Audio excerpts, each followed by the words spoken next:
आप देख रहे हैं आपका अपना टीवी चैनल आरजे रमझाझर। जज्बात के रंग, भरोसा के संग।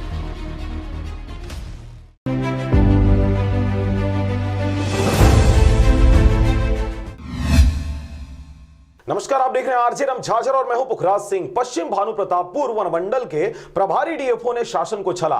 22 किलोमीटर सड़क बनाने के नाम पर करोड़ों की हेराफेरी करने बनाई थी योजना। देखिए खास रिपोर्ट। पक्की एवं अच्छी स्थिति के सड़कों को बनाने के लिए पश्चिम भानु प्रतापपुर वनमंडल के प्रभारी डीएफओ के द्वारा जो करोड़ों का खेल खेला जा रहा था, आगामी योजना के तहत प्रधानमंत्री ग्रामीण सड़क व पीडब्ल्यूडी विभाग द्वारा सड़क बनाए जाने प्रस्तावित था। उन्हीं सड़कों पर गलत प्रोजेक्ट पेश करते हुए प्लानिंग किया गया। इसकी न ही ग्रामीणों से कभी मांग की गई थी और न ही उन्हें जानकारी थी। यहाँ तक पंचायत से प्रस्ताव व स्वीकृति लिए जाना भी उचित नहीं समझा गया। सीधे तकनीकी स्वीकृति के लिए आवेदन भेज दिया गया। उनके गलत प्रस्ताव के आधार पर 22 किलोमीटर तक की सड़क, जिसकी राशि 4.3 करोड़ तकनीकी और प्रशासनिक स्वीकृति भी मिल गई थी। आपको बता दें कि पूरा मामला छत्तीसगढ़ राज्य शासन राजस्व एवं आपदा प्रबंधन विभाग द्वारा विकास एवं पर्यावरण निधि से वित्तीय वर्ष 2020-21 में पश्चिम भानु प्रतापपुर वन मंडल को कुल 22 किलोमीटर राशि 4.3 करोड़ वन मार्गों की मुरुमकरण की स्वीकृति दी गई, जिसमें कई तरह की तकनीकी एवं राजनीतिक खामियां सामने आई थी।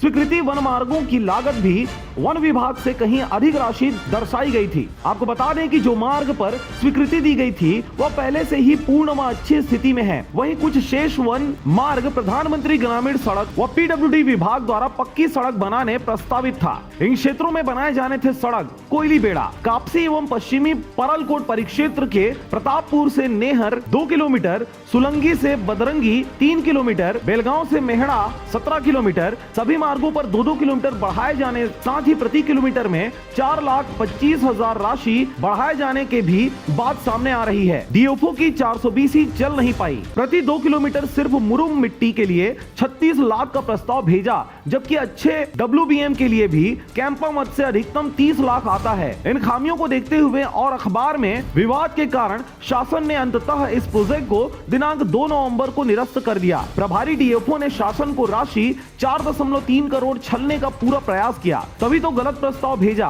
वैसे भी इस वक्त में जब शासन के पास आम सड़कों का मरम्मत करने तक के लिए पैसे नहीं है, गौर करने वाली बात यह है कि गलत प्रस्ताव भेजने और उसका स्वीकृति लेने की कूट रचना की 420 की श्रेणी में आता है। इसके बाद भी शासन ने इस प्रभारी डीएफओ पे कोई कार्रवाई नहीं की है, अपितु पोस्टिंग पर भी बरकरार रखा गया है, जबकि ये एसडीओ है और डीएफओ बनने के काबिल भी नहीं है। कांकेर से जेपी अग्रवाल की रिपोर्ट, आरजे रमझाझर।